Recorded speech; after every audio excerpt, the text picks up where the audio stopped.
students, let's learn English together.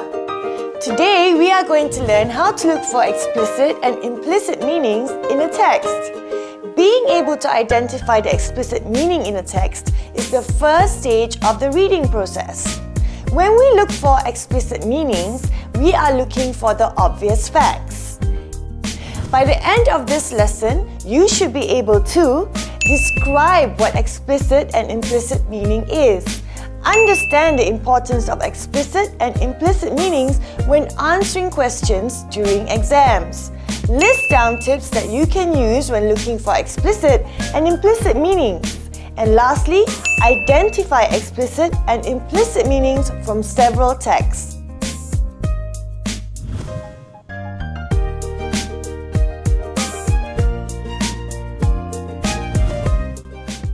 The word explicit means clear and fully expressed.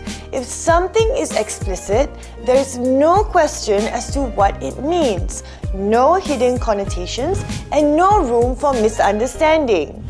When we look for explicit meaning, the meaning is unambiguous and easy to understand. It is stated directly in the text, and we can understand it straight away as we read. The writer also leaves no doubt to the intended meaning. In simple terms, explicit meaning means that meaning is literal, factual, and right there in the text.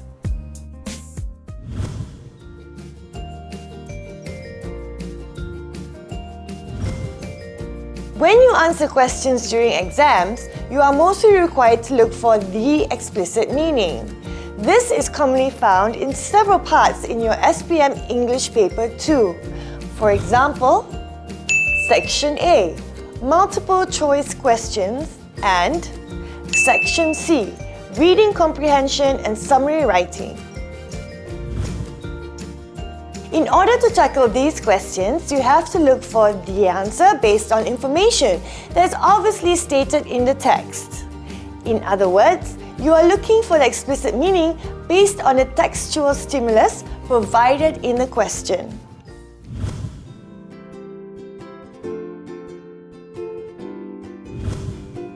So how do we identify the explicit meaning in a text? Well, that is easy. You can follow these simple tips when you are looking for an explicit meaning in a text. Many people read, but they don't think critically about what they have read. Consider this as a checklist for you to reflect before and after you have finished reading. Tip 1. Identify the characters and their characteristics. Determine who the characters are in the text and their names. Look for any distinct information that describes their characteristics. For example, their physical attributes and personality. Tip 2. Determine the format of the text. If you are reading a story or narrative, you can ask yourself, what are the main events in the text? Or, what did the characters do during the event? However, if the text is factual or argumentative, you should ask yourself, what are the main ideas in the text? Or, what are the main points highlighted by the writer? Tip 3. Determine the place and setting in the text. As you read, ask yourself the following questions. Where did the event in the text take place? Or, what are the places mentioned in the text? In addition, pay attention to any description that illustrates the surrounding or the environment. For example, the weather, the scenery, or the ambience of the setting. Tip 4. Pay attention to the time and date. As you read the text, ask yourself, when did the event take place? Did it happen in the past, present, or will it happen in the future? Remember to take note of the important dates mentioned in the text. Highlight the dates so that you can easily refer to them again.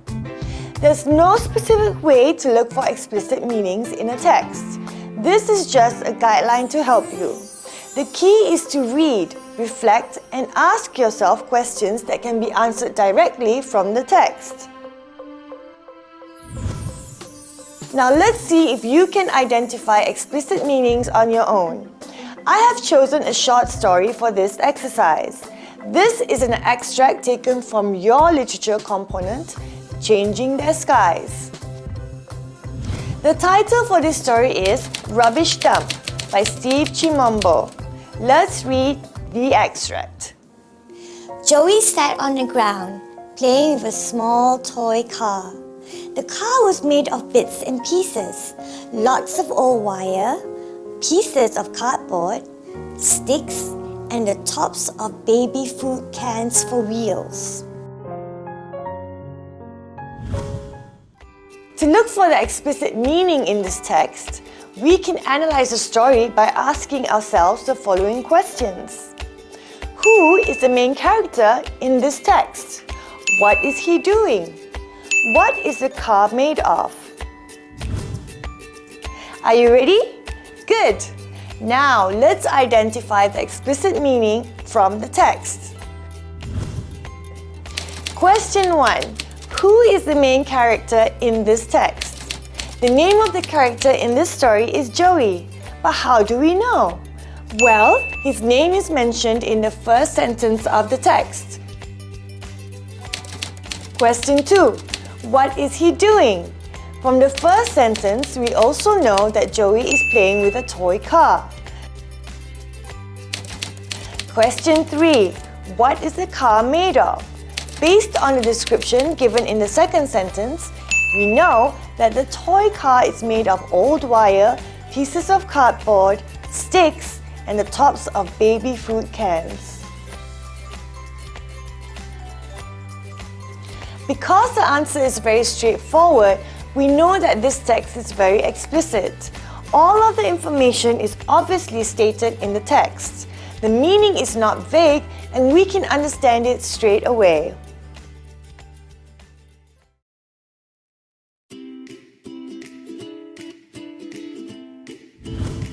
The word implicit means implied or understood, though not directly expressed. When we look for implicit meaning, the meaning is suggested in the text without being directly stated. The writer hides the intended information and wants you to find the meaning on your own. For this reason, you need to assume the meaning by analyzing all the clues presented in the text.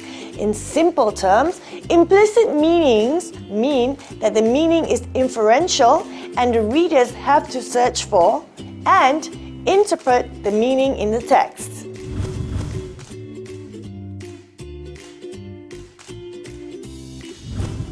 Apart from looking for explicit meanings during exam, you are also required to look for implicit meaning. This is common especially for the literature component. For example, in section C for poem and novel. In section C, poem, you will be given a poem. Next, you are required to answer 4 questions based on the poem given. For section C, novel, you will be given an opportunity to choose from 3 novels in the literature component.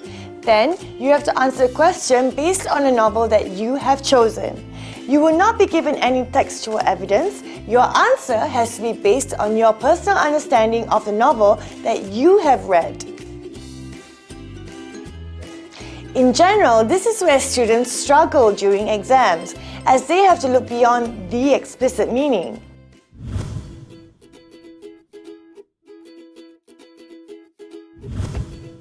In order to identify implicit meaning from a text, you have to be able to make inferences. But what does that mean? First, let's look at the definition. Inference means a conclusion reached on the basis of evidence and reasoning. It involves using what you know to make a guess about something that you don't know. To make an inference, you must be able to read between the lines. This means connecting your old and new knowledge on a certain topic in order to create your own opinion. Readers who infer use the clues in the text along with their own experiences. This is to help them figure out the implicit meaning that is not directly expressed. So how do we do this? Let's look at this example. The alarm rang. Beth jumped out of bed. As she passed her brother's door, she saw him still fast asleep. She shouted at him to wake up, or he would begin the school week late again.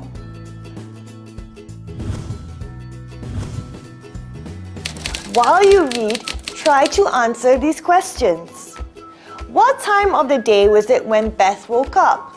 How do we know? What day was it? How do we know? Now let's analyze this extract. Question 1. What time of the day was it when Beth woke up? First, we know that the event happened in the morning. This is because the alarm rang. We normally set our alarm to wake us up in the morning. Secondly, we know that Beth jumped out of her bed, so that means she just woke up from sleep. Lastly, we know that Beth was getting ready for school. Well, most of us go to school in the morning. Hence, we know that the event happened in the morning. Question 2. What day was it? We know that the event happened on a Monday morning. Beth shouted at her brother because she was afraid that he might begin the school week late. So we know it was the first day of the week, which is Monday.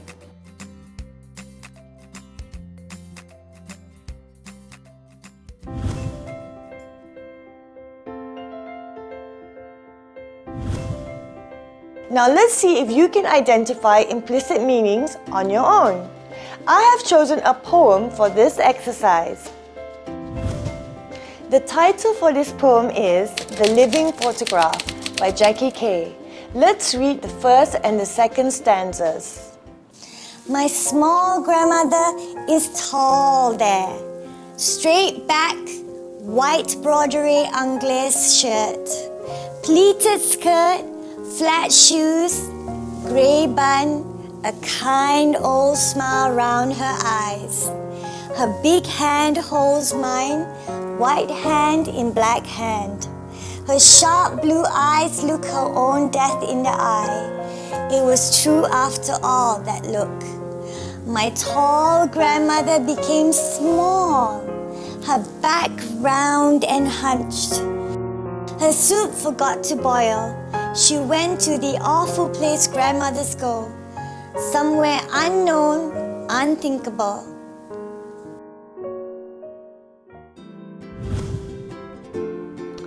To look for the implicit meaning in this text, we can analyze the poem by asking ourselves the following questions. Why did the persona's grandmother look tall in the first stanza? Why did the persona's grandmother look small in the second stanza? What can you understand from the line, her soup forgot to boil? Now, let's identify the explicit meaning from the text. Question 1. Why did the persona's grandmother look tall in the first stanza? Because the persona's grandmother had a straight back. She was still healthy when the picture was taken. But how did we know? In the second line of the first stanza, the persona mentioned that her grandmother had a straight back. Her straight back made her look taller. Hence, this indicates that she was still healthy when the picture was taken. Question 2. Why did the persona's grandmother look small in the second stanza? Because her grandmother became hunchbacked as she grew older. In line 3 of the second stanza, the persona said that her grandmother's back became round and hunched.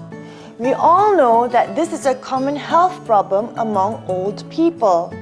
As she became older, her back did not stay straight like in the photo. She developed a hunchback, and this made her look smaller than she used to be. Question 3. What can you understand from the line, her soup forgot to boil? Her grandmother had dementia, so she became forgetful. When we read stanza 2, we know that the grandmother's health was declining and she had dementia. As people grow old, their brain cells begin to decline. As a result, they are unable to think and remember. This affects their daily life as they are unable to function as they used to. That is why the persona's grandmother forgot about her soup.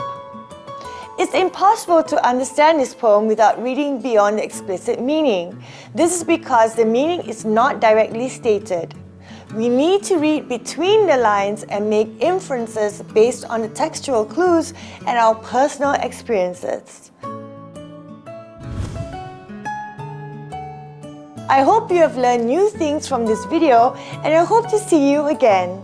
Till next time, bye!